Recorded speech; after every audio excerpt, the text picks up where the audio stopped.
Greed can be a powerful ally. Hey everyone, welcome back to another Master Aiden Kenobi video. Today we have a kind of different video for you guys. Today we will be talking about what specifically the culture of Star Wars is. I will be running through a paper that I did in language arts during 12th grade, as I am in high school right now, so I hope you guys will enjoy this paper and what specifically the Star Wars culture entails. Star Wars has one of the biggest fan bases on Earth. It is estimated that over 1 billion people enjoy Star Wars in some sort of way. You can probably imagine that with 1 billion people, there will be vastly different opinions, stances, and groups of people in general. I'm here to answer some broad questions about the large culture of Star Wars to help anyone understand what it is and why it is so popular, controversial, and influential. I am a massive Star Wars fan, and I have been so since I was a little kid. I have seen each movie and show countless times, I watch lore videos online, and I even have my own YouTube channel, so I know almost every in and out about this franchise. I, like many people, don't like the sequels and therefore cannot represent all Star Wars fans when it comes to opinions. So this is my bias. But on the contrary to that, I have watched and heard many people who like different things than me and have vastly different opinions than me on several different Star Wars topics. The first question will be, why are so many people obsessed with Star Wars and what starts an obsession with it? Star Wars is a very influential series. Many people grew up watching it, so it makes them feel like they were little kids again when they see it, and again, as I do. There are also so many different parts of Star Wars, so it's easy to get hooked into one part of it, or several different parts.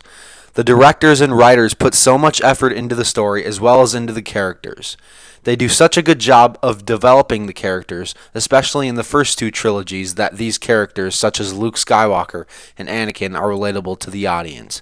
They are also beacons of hope to people.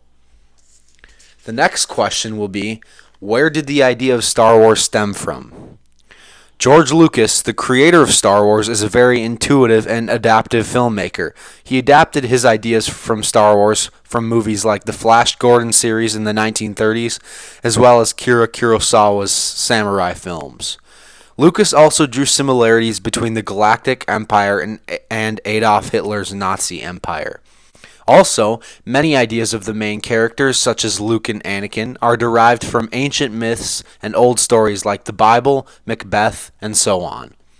The next question is, why were the Star Wars prequels so controversial at the time of their creation?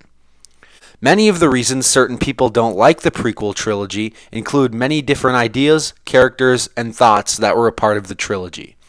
One reason may have been that some fans were too old. They may have been too old because they remember the great dialogue of The Empire Strikes Back and Return of the Jedi. You have to remember that George Lucas hired other directors to do those movies, so the dialogue was put together better and some lines were reworded. In the prequels, some dialogue is clunky because they are all directed by George, although some would argue that that is what makes Star Wars in different aspects. Many also argued that Anakin was too whiny and Hayden Christensen's acting wasn't good, but in contradiction to that, Luke Skywalker was also a whiny farm boy in A New Hope, the very first Star Wars film. Also, I'm sure anyone would be whiny if they were a slave their entire life, had their mom taken and killed, and weren't allowed to be with someone they had loved since they were a little boy. The next question will be, why are some people obsessed with the prequel trilogy nowadays? In the original Star Wars trilogy, George Lucas's true vision wasn't entirely realized. This was due to a lack of time, budget, and a lack of technology. In the prequels, the opposite occurred. George had a very big budget for each of the three prequel movies and a ridiculous amount of new technology that wasn't available for the first three films, so his true vision was realized for the entire prequel trilogy.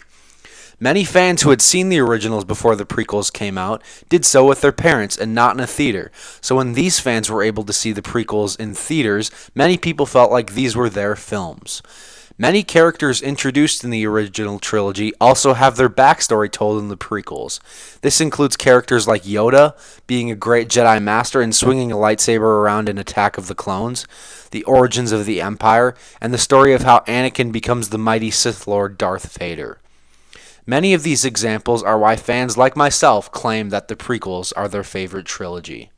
The next question is, how has Star Wars changed since Disney has bought it?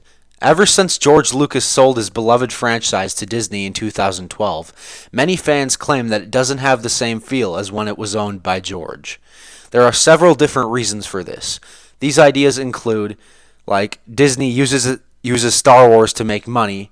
There isn't as much care given to the legacy characters, and really it comes down to the fact that George's vision hasn't been followed at all since 2012 when he sold Star Wars to the white slavers, as he called them in an interview with Charlie Rose back in 2016. The newest trilogy of Star Wars films has also felt rushed. Many of the characters have not been fleshed out, and there is not a sense of where the story will go, especially after Lucasfilm president Kathleen Kennedy handed Episode 8 off to Rian Johnson instead of having J.J. Abrams do the next two installments, those being Episodes 8 and 9. Overall, we as an audience and as fans can tell that there was no sense of direction at all when it came to Star Wars. Lucasfilm and Disney were only focused on pumping out movies in order to finish the story, quote unquote, and ultimately to make their money back. The next question is, what was George Lucas's role in each of the three Star Wars trilogies? In the original trilogy, George directed the first movie and then handed it off to Irving Kershner for The Empire Strikes Back, and I can't quite remember, but I think it may have been Howard Kazanjian for Return of the Jedi. But you guys can correct me down below in the comments if that is incorrect. Either he was the director or one of the producers. Either way, George did not direct Episode 5 or Episode 6. For the prequels, George had full creative control of the movies, just as he did in The Empire Strikes Back and Return of the Jedi, but many of the things were changed by the directors of those films because they felt that certain things would fit better and other things wouldn't fit. When it came to the prequels, as I said, George had full reign in everything that was happening. He created the story, he directed it, and hired each person that helped bring the movies to the big screen. Now, when it came to the sequels, originally George had created 3 treatments for each movie after selling the franchise to Disney.